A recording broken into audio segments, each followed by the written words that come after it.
Hello everyone and welcome you to ASC classes. आज हम बात करने वाले हैं डिटर्मिनर्स को लेके। पहले भी हम कई क्लासेस ले चुके हैं डिटर्मिनर्स की। आज एक अन्य क्लास के ऊपर बात करेंगे। देखिए, आज हम बात करने वाले हैं डिस्ट्रीब्यूटिव डिटर्मिनर्स को लेके। फर्स्ट ऑफ ऑल हमें समझना होगा डिस्ट्रीब्यूटिव डिटर्मिनर्स क्या होते हैं। जैसे कि डिस्ट्रीब्यूटिव का मतलब होता है डिस्ट्रीब्यूशन करना, बांटना। अब ये सिखाता है हमें कि कोई चीज़ कैसे डिस्ट्रीब्यूट की जाती है, हाउ समथिंग इज डिस्ट्रीब्यूटेड, ये हमें बताता है, या शेयर्ड या फिर क्या डिवाइडेड। ठीक है, देखिए मैं समझाने की कोशिश करता हूँ आपको। मान लीजिए ये ग्रुप है इस तरीके से, ठीक है। इसमें काफ़ी सारे इंडिविजुअल्स हैं, ठीक है, इस तरीके से। अब मान लीजिए मुझे सभी को रेफर करना है तो मैं यूज़ कर लूँगा ऑल का। तो ये बताएगा to talk about the whole group. पूरे ग्रुप को रेफर करना है तो मैं यूज़ कर लूँगा ऑल का, इन सभी को। ठीक है, तो डिस्ट्रीब्यूशन इस तरीके से हो गया। या फिर मुझे रेफर करना है एक पार्ट को, तो मान लीजिए पार्ट हो गया, मुझे एक पार्ट को रेफर करना, तो पार्ट को रेफर करना तो क्या यूज़ करूँगा, हाफ का, हाफ हो गया।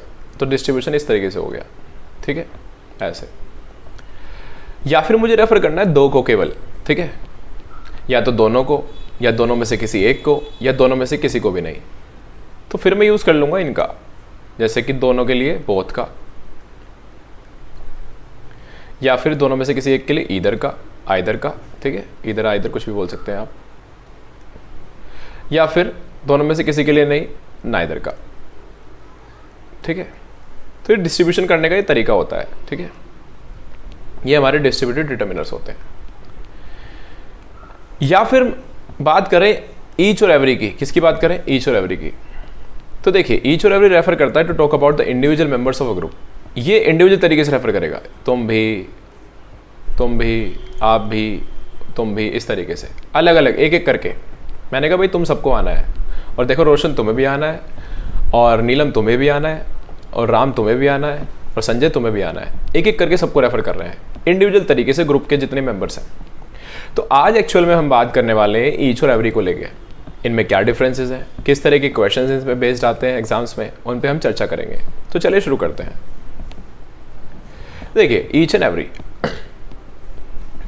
डिटर्मिनर्स के बारे में मैंने आपको बताया डिस्ट्रीब्यूटिव डिटर्मिनर्स होते हैं। इनके बारे में आपको क्या ध्यान रखना है मैं आपको बताना चाहूँगा। देखिए ईच का यूज़ तो हम करते हैं स्पेसिफिक सेंस में। किस सेंस में, स्पेसिफिक सेंस में। एक तो बात आपको ये ध्यान रखनी है, जब नंबर ऑफ इंडिविजुअल्स, क्या कह रहा हूं मैं, नंबर ऑफ इंडिविजुअल्स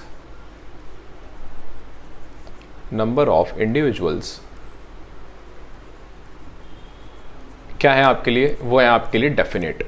पता है आपको कितने नंबर की बात कर रहे हैं हम, तब तो आपको यूज़ करना है ईच का। और जनरल सेंस में अगर बात करें तो जनरल सेंस में हम यूज़ करते हैं एवरी का, एवरी का। इसका यूज़ हम करेंगे जनरल सेंस में। यानी ये जो एवरी है ये एम्फेसाइज नहीं करता, ये कलेक्टिवली रेफर करता है ग्रुप को, ठीक है। ये थोड़ा एम्फेसाइज कर देता है एक एक करके सबको, ठीक है। इसलिए हम इसे जनरल सेंस में कह देते हैं, इसे हम स्पेसिफिक सेंस में कह देते हैं। अब इस बात को थोड़ा सा और तरीके से जानते हैं, देखिए आगे। और हाँ, एक बात और ध्यान रखना, जनरल सेंस का मतलब हो गया इंडेफिनिट। चीज़ें आपके लिए कैसी हैं, इंडेफिनिट है। नंबर ऑफ इंडिविजुअल्स कैसे हैं आपके लिए, इंडेफिनिट है, ठीक है। आगे आ जाइए। इन सेंटेंस के माध्यम से हम समझेंगे इस बात को। अब देखिए क्या लिखा है, ये स्टूडेंट नाउन है, तो उससे पहले एक डिटर्मिनर लिखा है ईच, ये डिटर्मिनर हो गया। ये स्टूडेंट एक नाउन है, इससे पहले एक डिटर्मिनर लिखा है एवरी, ये भी एक डिटर्मिनर हो गया। क्लियर। लिखा each student should work hard, every student should work hard. क्या डिफरेंसेस हैं इन दोनों में, उधर लिखा है ईच, लिखा है एवरी। तो देखिए अगर मैं बोल रहा हूँ each student should work hard, तो इसका मतलब जो स्टूडेंट्स है ना वो डेफिनेट है, उनके नंबर डेफिनेट है, 5 हैं, 10 है, 15 है, किसी पर्टिकुलर कॉलेज के हैं, मेरी क्लास के हैं, इस तरीके से। तब मैं बोलूँगा each student should work hard. मान लीजिए जितने भी स्टूडेंट प्रेजेंट है मेरे साथ, मैंने कहा each student should work hard, हर प्रत्येक स्टूडेंट को वर्क हार्ड करना है, ठीक है। फिर अगर मैं कह रहा हूँ every student should work hard, तो यहाँ पे पता है क्या है, यहाँ पे मैं किसी पर्टिकुलर ग्रुप को रेफर नहीं कर रहा, मतलब मैं किन्हीं पर्टिकुलर स्टूडेंट्स को रेफर नहीं कर रहा, यहाँ पे मैं जनरल में बात कर रहा हूँ। सभी स्टूडेंट्स को, हर स्टूडेंट को, हर विद्यार्थी को क्या करनी चाहिए, मेहनत करनी चाहिए। कोई भी हो, चाहे वो किसी भी देश का हो, किसी भी स्टेट का हो, किसी भी शहर का हो, किसी भी क्लास का हो, किसी भी कॉलेज का हो, कहीं का भी हो, लेकिन ये डेफिनेट है। और ये क्या है यहाँ पे हमारा इंडेफिनिट। बस यही बात आपको ध्यान रखनी है छोटी सी अभी तो। क्लियर? अब बढ़ते हैं हम आगे। देखिए एक बात और ध्यान रखिएगा, ईच का यूज हम करते हैं 2 के लिए या 2 से ज्यादा के लिए। ये एज अ डिटरमिनर यूज होता है, ठीक है। एवरी का यूज हम करते हैं 2 से ज्यादा के लिए केवल, और ये भी एज अ डिटरमिनर यूज होता है। एक तो डिफरेंस ये है। अब आप देखेंगे एक डिफरेंस और यहाँ पे, ये जो ईच है ना, इसका एक यूज हम करते हैं एज अ प्रोनाउन भी, as a pronoun. As a pronoun का मतलब हो गया कि प्रोनाउन के फंक्शन क्या होते हैं, नाउन प्रोनाउन के सेंटेंस में क्या बनना, सब्जेक्ट और ऑब्जेक्ट बनना या कॉम्प्लीमेंट वगैरह बनना, ठीक है, इस तरीके से। तो जब आपको सब्जेक्ट या ऑब्जेक्ट की जरूरत है तब आपको ईच यूज करना है हमेशा। क्लियर? लेकिन अगर आपको डिटरमिनर की जरूरत है तब आपको जज करना होगा, ठीक है, कि भाई वहां पे चीजें डेफिनेट है या फिर इनडेफिनेट सेंस में बात की जा रही है। क्लियर? चलिए अब हम कुछ क्वेश्चंस देखते हैं, पहचानते हैं कि किस तरीके से एज अ प्रोनाउन, किस तरीके से एज अ डिटरमिनर। तो देखिए एक नाउन लिखा है यहाँ पे स्टूडेंट, तो इसका मतलब ईच क्या हो गया, डिटरमिनर हो गया, ठीक है। एवरी लिखा है तो ये इस नाउन से पहले लिखा, ये भी क्या हो गया, डिटरमिनर हो गया, ठीक है। तो यहाँ पे देखिए, यहाँ पे लिखा है each slash every of the children received a special gift. अब आप देख पा रहे हैं ये जो वर्ब है यहाँ पे, इसको अपना सब्जेक्ट चाहिए, तो ये यहाँ पे सब्जेक्ट चाहिए हमें। अब आपको पता है कि सब्जेक्ट और ऑब्जेक्ट केवल कौन बन पाते हैं, प्रोनाउन बन पाते हैं। अगर प्रोनाउन ही बन पाते हैं तो केवल ईच ठीक हो गया, एवरी गलत हो गया। तो ये बात आपको ध्यान रखनी है, एज अ सब्जेक्ट केवल ईच काम करेगा, as a subject, as an object. Clear? एक बात और ध्यान रखिएगा कि जो हमारे ईच होता है और एवरी होता है, ये डिस्ट्रीब्यूशन को शो करते हैं एक एक करके, तो यूनिट को रेफर करते हैं। तो इनके साथ जो नाउन आएगा वो सिंगुलर आएगा, और वो भी काउंटेबल नाउन। सिंगुलर ही वर्ब आएगी इनके साथ, और सिंगुलर इनके साथ क्या आएंगे, प्रोनाउन। ये आपको बात ध्यान रखनी है, ठीक है, इस तरीके से। अब हो सकता है कि थर्ड सेंटेंस को देख के आप सोचें तो प्लूरल हो गया। अरे भाई वो डायरेक्ट नहीं आया उसके साथ, ये एज अ सब्जेक्ट यूज हो रखा है। जब एज अ डिटरमिनर यूज होगा तब की बात कर रहा हूँ कि सिंगुलर काउंटेबल नाउन आएगा, ठीक है। ये जो है चिल्ड्रन यहाँ पे इस प्रेपोजिशन का ऑब्जेक्ट है खुद का, ठीक है, और ये यहाँ पे सब्जेक्ट है हमारा, और ये चिल्ड्रन को ही रेफर कर रहा है एक एक करके, ठीक है। ये बातें हमने जो जानी है, इन पे अब आगे ध्यान में, इनको सबको ध्यान में रखते हुए हम आगे बात करेंगे। देखिए लिखा था man raise dash hand of his. अब यहाँ पे हमें नाउन है, देख पा रहे हैं, वहां पे हमें डिटरमिनर चाहिए। अगर डिटरमिनर चाहिए तो क्या आएगा, एवरी या ईच। तो जाहिर सी बात है हैंड 2 ही होते हैं, तो डेफिनेट है नंबर, तो डेफिनेट है नंबर क्या आएगा, ईच। ये लीजिए, सही हो गया, ठीक है। आगे आ जाइए, here is something for you, for dash of you. अभी जो ऑफ है ये प्रेपोजिशन है, इसका खुद का ऑब्जेक्ट कौन हो गया, इसका खुद का ऑब्जेक्ट हो गया यू। अब हमें इस प्रेपोजिशन का भी ऑब्जेक्ट चाहिए। अगर इस प्रेपोजिशन का ऑब्जेक्ट चाहिए तो जाहिर सी बात है ऑब्जेक्टिव केस में केवल कौन आ पाएगा, ईच, क्योंकि प्रोनाउन चाहिए हमें यहाँ पे, ऑब्जेक्ट सब्जेक्ट यही बन पाता है, ईच, ठीक है। Dash month of the year has at least 4 Sundays. अब साल में कितने महीने होते हैं, 12 महीने होते हैं, तो अगर डेफिनेट है तो फिर ईच आ गए, ईच मंथ। क्लियर? आगे आ जाइए, every of these student has qualified the exam. अब देखिए हैज क्वालिफाइड वर्ब हो गई, ये ऑफ का प्रेपोजिशन, ऑफ का ऑब्जेक्ट हो गया दीज स्टूडेंट्स इस प्रेपोजिशन का। अब हमें यहाँ पे चाहिए सब्जेक्ट। अब सब्जेक्ट के रूप में एवरी तो आ ही नहीं सकता, तो यहाँ क्या यूज करेंगे, ईच का। क्लियर? यहाँ पे हम यूज करेंगे ईच का। क्लियर? नेक्स्ट पे आ जाइए, ये क्वेश्चंस थे कुछ। आगे लिखा है it is necessary that dash citizen पे देयर टैक्सेस ऑनेस्टली। ठीक है, अब यहाँ पे देर लिखा है तो आप चाहे तो हिज कर सकते हैं, यहाँ पे ऐसी कोई बात नहीं है, हिज और हर भी कर सकते हैं, ठीक है। वो इनफॉर्मल में बोल देते हैं हम, देयर वगैरह, ठीक है। जैसे कि मैंने बताया था ना कि भाई सिंगुलर आएंगे इनके साथ, तो बहुत से स्टूडेंट सोचते हैं देर लिखा है तो गलत हो गया, वो इनफॉर्मल में बोल रखा है, वो कोई दिक्कत नहीं है, ठीक है। अब देखिए यहाँ पे ये बात जो है ना स्पेसिफिक नहीं है, हम यहाँ पे जनरल में बात करें कि हर सिटीजन को अपने टैक्सेस को ऑनेस्टली पे करना चाहिए, तो फिर जनरल में बात चल रही है तो फिर क्या आएगा, एवरी, यहाँ पे एवरी लिख दीजिए, एवरी सिटीजन, ठीक है। I do remember dash person that I have ever met in the last 5 years। तो मुझे याद है वो हर बंदा, वो हर पर्सन जिससे मैं पिछले 5 सालों में मिला। तो अगर आपको याद हो तो आपको पता है ना कि डेफिनेट पर्सन है वो, और कितने नंबर से, मतलब कितने लोगों से आप मिले, आपको पता है। दूसरा एक पहचान में आपको बताता हूँ, देखिए यहाँ पे क्या लिखा है, डू रिमेंबर। जब भी कभी डू डज डिड के साथ उनकी फर्स्ट फॉर्म लिखते हैं, अफर्मेटिव सेंटेंस जब हम फॉर्म करते हैं इस तरीके से, यूजली तो डू डज डिड का यूज़ इंडेफिनिट टेंसेस को बनाने के लिए यूज़ होता है, मतलब, लेकिन वो नेगेटिव और इंटेरोगेटिव में होता है यूजली। अफर्मेटिव में अगर आप यूज़ कर रहे हैं डू डज डिड का, तो इसका मतलब आप एम्फेसाइज कर रहे हैं किसी बात को, जोर डाल रहे हैं। जोर आप किस बात पे देंगे? जो फैक्ट होता है, जो सच होगा, जो डेफिनेट है, उसी बात पे आप जोर देते हैं। ठीक है, ये जनरल फंडामेंटल लैंग्वेज का।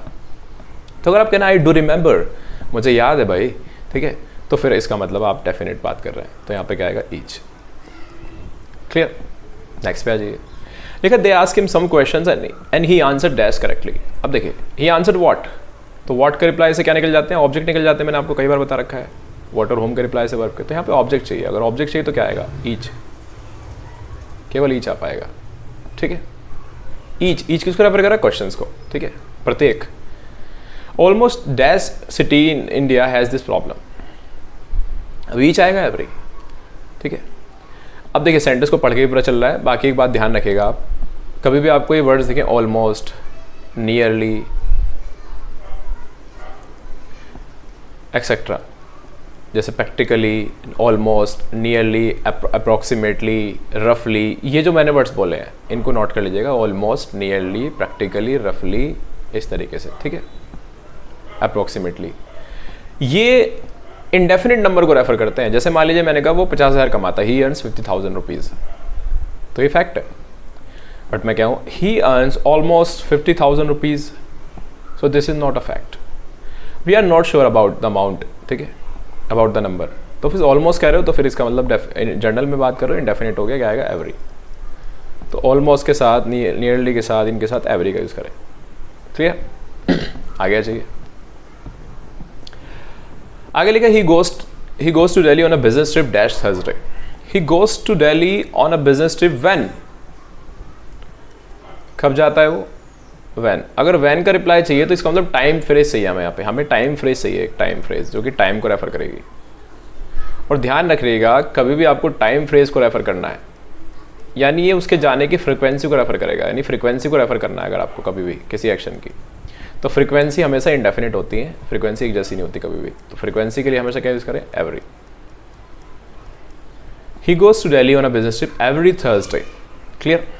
इसके साथ आपको टाइम फ्रेज के साथ आप ध्यान रखिएगा, एवरी का यूज़ करना है आपको जब भी वैन का रिप्लाई चाहिए आपको। Every Sunday, every Monday, every day, है ना, इस तरीके से। दे हैव बुक्ड व्हाट, उन्होंने फ्राइडे बुक कर लिए, तो ये ऑब्जेक्ट है हमारा, इसको चाहिए डिटर्मिनर। अब एवरी फ्राइडे या फिर ईच फ्राइडे, तो देखिए यहाँ पे साफ साफ लिखा है ऑफ दिस मंथ, तो कोई पर्टिकुलर मंथ है तो डेफिनेट हो गया, डेफिनेट हो गया तो क्या आएगा? ईच। ठीक है, यूँ तो यहाँ पे क्या कहते हैं कि एवरी भी आ सकता था, मान लीजिए ऑफ दिस मंथ ना लिखा होता तो एवरी भी लिख सकते थे आप, लेकिन फिर एवरी पता क्या होता है, जनरल में हो जाती बात कि भाई जितने भी फ्राइडे थे, जितने भी जिंदगी भर के जितने भी फ्राइडे जब तक जीवन है वो सारे बुक कर लिए। वैसे तो यूजली ऐसा पॉसिबल नहीं होता, लेकिन फिर भी आप एक क्लू हो रहा है हमारे पास है कि ये देखिए टेंस जो लिखा है ये परफेक्ट टेंस है। परफेक्ट टेंस का यूज़ हम यूजली वन टाइम एक्शन के लिए करते हैं, जो हमने एक बार किया है। तो एक बार एक्शन अगर हमने किया है तो कोई पर्टिकुलर चीज़ रहा हो, कोई पर्टिकुलर फ्राइडेज होंगे, उनको ही हमने क्या किया? बुक किया है, तो फिर यहाँ पे ईच ही सही है। मतलब एवरी तब आ सकता था तब भी, लेकिन ईच बेहतर रहेगा ज़्यादा। लेकिन अब यहाँ पे ऑफ दिस मंथ लिखा है तो इससे डिफाइन हो गया कि ईच ही आएगा। ठीक है। The virus has infected dash fourth person in the city. अब देखो फोर्थ क्या हो गया, जैसे कि मान लीजिए ये गया, ये गया, ये गया और ये हो गया, फिर ये गया, ये गया, ये गया और ये हो गया। ये फ्रीक्वेंसी है ना, फ्रीक्वेंसी है तो फिर क्या आएगा? एवरी। तो यहाँ पे लिख दीजिए every, every fourth person, frequency के लिए एवरी। ठीक है। Not dash student is capable of learning English. अब यहाँ से ध्यान रखिएगा, जब भी कभी आपको नेगेटिव में रेफर करना है, ठीक है, तो नेगेटिव में हमेशा एवरी का यूज़ किया करिए, नॉट एवरी। नेगेटिव के साथ यूज़ करना है अगर आपको। नॉट एवरी का मतलब क्या हो गया? नॉट एवरी का मतलब हो गया ये, नॉट एवरी का मतलब हो गया, not every is equal to some, not all, और नॉट ऑल का मतलब हो गया सम। इसका मतलब हो गया some students are capable and some are not. ठीक है। तो not every student is capable of learning English. ठीक है। जैसे कि मान लीजिए मैंने आपसे कहा कि every bird can not fly, मतलब मान लीजिए मैंने कहा every bird can not fly, तो इसका मतलब हो गया कि कोई बर्ड नहीं उड़ सकती। इसका मतलब ऑल बर्ड्स कांट फ्लाई। ठीक है।